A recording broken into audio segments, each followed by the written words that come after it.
Alright, so I just finished watching Natsume Yuujinchou, aka Natsume's Book of Friends, with 3 entries for the challenge. The challenges in question were number 1, to watch an anime tagged as shoujo, number 2, watch an anime rated PG-13, and 3, watch an anime that has a main character's name in the main title.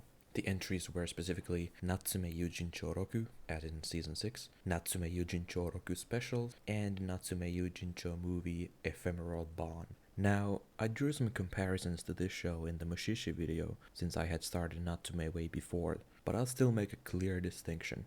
While in Mushishi, Ginko is a professional at dealing with Mushi, and he lives alone, never staying in one place. Natsume, on the other hand, has had to deal with yokai, but is not nearly good enough to handle it alone. His entire childhood was spent getting transferred from foster family to foster family until he finally finds parents who actually care for him. He is allowed to stay in one place for a long period of time without having to leave due to quote unquote supernatural circumstances like in Mushishi. That's the key difference I'd like to point out straight away. Anyway, about the show. Clearly, as I mentioned already, our main character Natsume has been able to see yokai, or ayakashi, or just straight up monsters, whatever you'd like to call them, all throughout his life. That's a big reason as to why he was never able to stay in one place for long periods of time before this. He would inevitably get freaked out by something no one else saw and get ostracized due to being different and weird. This, coupled with the fact that his parents are dead and most of his relatives don't want anything to do with him, it will take quite a toll on anyone.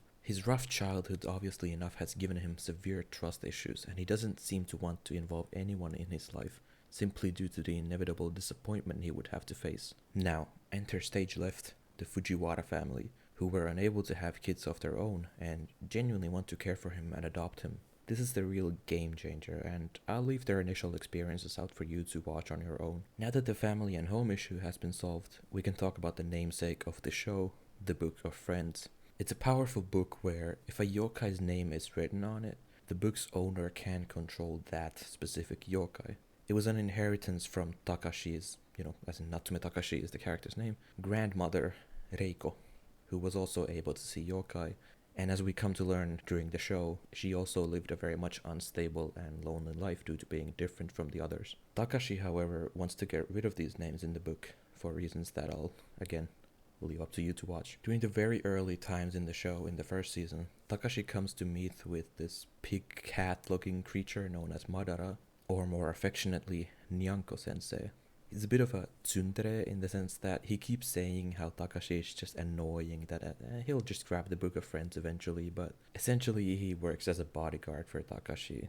Now that he has a powerful yokai by his side and his family situation is stable, that's where the story really starts. How does one from such unfortunate circumstances adapt to quote unquote normal life at school? Add in a sprinkle of conflict, enemies, friends, allies, yokai, and bam, you've got Natsume Yuujinchou right there. I really don't know how to explain the greatness of how Natsume conveys its core messages to the audience. It's a mixture of multiple completely differing perspectives and the hazy distinction between yokai and humans. They nailed that really well in the show. I won't even attempt to try to explain that, but both the manga author and director have had their fair share of moments of making you think a certain way without ever even indirectly hinting at it. I think that alone sums up my feelings quite well after 6 seasons, a few OVAs here and there, and the movie. Not sure if we'll have another season again, but as far as I know, the manga is still active, so here's hoping we do get a conclusion eventually. That's all I got. Do watch Natsume if you're interested.